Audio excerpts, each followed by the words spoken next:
the following question, and you have 2 minutes now, I guess. What specific laws and administrative rules would you proactively push for to prevent a repeat of the Parvin Butte fiasco?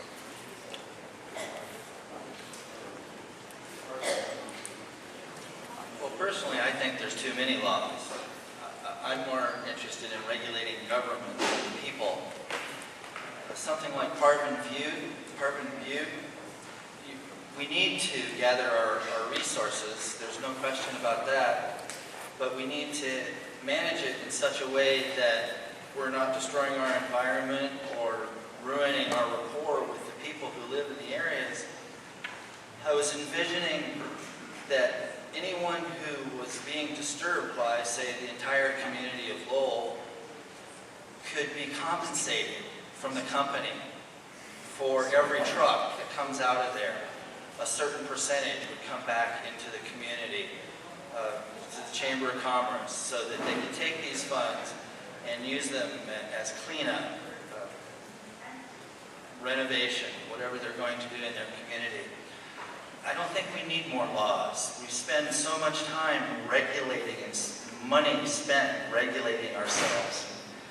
We need to handle these in a thoughtful manner. Joanne? What happened at Parvin Butte is a disgrace. The conservative commissioners were too slow to act in constituents' best interest. Plain and simple, the commissioners let the residents of Dexter and Lost Valley down. We can't let this happen again. We have to solve the zoning issues that give corporations rights over local residents. Thank you.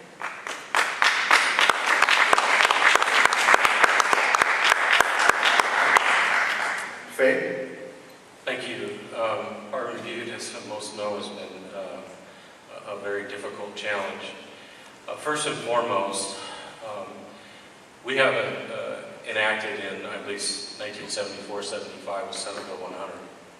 At that time, Lane County was charged with recognizing and meeting, coming up with a comprehensive plan of different land designations.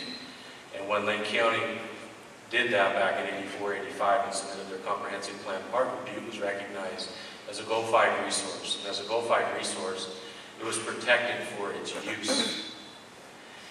Where we failed, the citizens in the Dexter area, was first of all, I didn't do a good enough job communicating to those citizens that those people have the right to mine their piece of property. That was the first thing, and have clear expectations. The second thing is that Lane County needs to update its code. We have confusing code. In fact, it was so confusing, our staff, they fought to have a site review, to be able to put limitations on that, of hours, number of trips, different things that could minimize the impacts on the citizens in the area. And mind you, when those codes were adopted, things were different. Mr. Tyler pointed out that there was 10 homes around that site back when our codes were adopted. Today there's over 200. And so our codes don't reflect the needs of the citizens. We need to update it. I have continually, every year when we set the work plan for our board, I have asked for the support to get this done, to update our codes. And I finally got the support this last year for the first time to be able to surgically take on the site review provision for quarry mining and make it mandatory that there is a site review. And I'm waiting for it and encouraging it. And mind you, asking regularly of our staff, when is that going to take place so that we don't have this happen again? Jose? Thank you for the question. The history of the Dexter area and the valley actually goes back, if I understand it correctly, to the 1840s. That's when that part of the world was first inhabited by European settlers. Insofar as the current dilemma is concerned, although we hear lots about fixing the code so that a robust site review provision is in place, it's not there.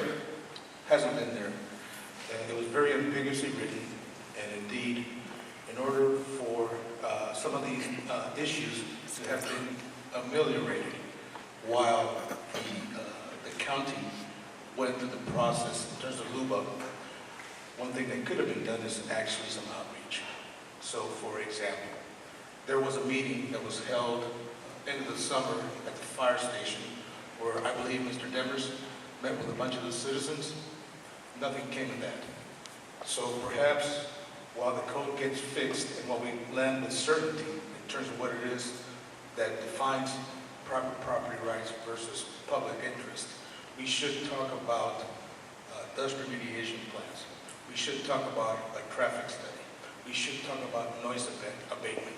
And in fact, if those discussions had been part and parcel of the discourses that we were talking about, a lot of this may not have gone away, but at least the citizens that live around Parvin Butte would not be exposed to concussions that are startling animals, concussions that don't let them eat dinner. Initially, they were also talking about a couple of different things. They were asking for timely notification when there were going to be explosions, as well as outreach. That never happened. So it's a lack of leadership. Let's fix the code. Let's talk to the neighbors. In fact, they are the ones that pay the salaries, not only the staff, but the commissioners. If we're not responsive to our citizens, whom will we be responsible to? Thank you. Kevin? Certainly, horrible things are happening at Parvin Butte. Parvin Butte has been permanently disfigured, badly damaged. But I'm not ready to talk about Parvin Butte in the past tense. I don't think that battle is over. If I'm county commissioner, I will leave no stone unturned to try to save what is left of Parvin Butte and to save what is left of the similar thing that's happening at the north side of our district, where the gateway to Eugene at Eggy Road and I-5 is being cut away by Eggy sand and gravel. That's just made the registered guard. There aren't a lot of people who live right around it, so it's not a residential issue. But our geographic features should not be for sale to grind up and ship to China. They should not be for sale to grind up and build LNG export facilities in Coos Bay, or whatever else massive amounts of sand and gravel are called for. So, legislation, specifics, some kind of county thing that says our geographic features are protected. Now, it's pretty ironic that we talk about Goal 5 here. Goal 5 is one of the Oregon statewide planning goals. It protects natural resources. Most of the time people think about how it protects wildlife and wildlife habitat. And most of the Goal 5 battles go around that. It's also supposed to protect scenic resources. Seen any clear cuts near a scenic road anytime recently? How's that working?